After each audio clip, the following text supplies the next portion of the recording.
savez pourquoi la plupart des couples ne tiennent pas de nos jours? Ce que j'ai remarqué qui se répète le plus souvent dans les problèmes de couple, c'est l'immaturité relationnelle. Je vais vous donner un exemple concret. J'ai fréquenté quelqu'un dernièrement qui, sans explication, a disparu pendant 3 semaines. Par la suite, j'ai su que c'était parce qu'il a eu un oncle mort et un autre il a appris qu'il avait un cancer. Enfin bref, des soucis personnels qui n'excusent en rien, qui ne préviennent pas pour partir 3 semaines.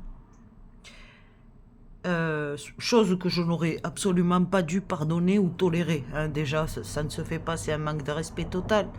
Mais bref. Et là encore, récemment, nous avions rendez-vous à 11h du matin pour aller à la plage. Il s'est pointé à 16h, me reprochant de ne pas l'avoir appelé, de le harceler au téléphone pour le réveiller. Donc non seulement il n'assume pas ses fautes, il ne s'excuse pas de son manque de respect de m'avoir fait attendre toute la journée, mais en plus il rejette la faute contre moi. L'art de retourner les fautes contre autrui. Donc il y a beaucoup de gens sur Terre totalement immatures, et je pense que c'est les gens dont je parlais en canalisation, là, ceux qui sont encore dans l'esprit Terre 2, hein, l'ancienne génération, on va dire, de race humaine, on va appeler ça comme ça, la race humaine qui n'a toujours pas évolué, hein, qui n'a pas été uploadée hein, par une illumination ou une énorme prise de conscience. Voilà, donc ce sont des gens qui ne respectent pas les autres, qui n'ont aucun savoir-vivre, mais qui vont toujours vous manipuler pour vous faire croire que c'est votre faute. Voilà, certains appellent ça des pervers narcissiques, mais j'en croise quand même beaucoup. Hein, j'en croise beaucoup. Et donc, quand vous dites, mais tu es irrespectueux, etc., etc., etc., quand vous osez dire, non, non, moi je cherche un homme qui me respecte, etc., ah, je ne savais pas que tu avais un double visage, nana. Et ils continuent de chercher la merde qu'ils ont créée au départ. Hein. Et ils continuent d'enfoncer le truc. Non mais, voilà.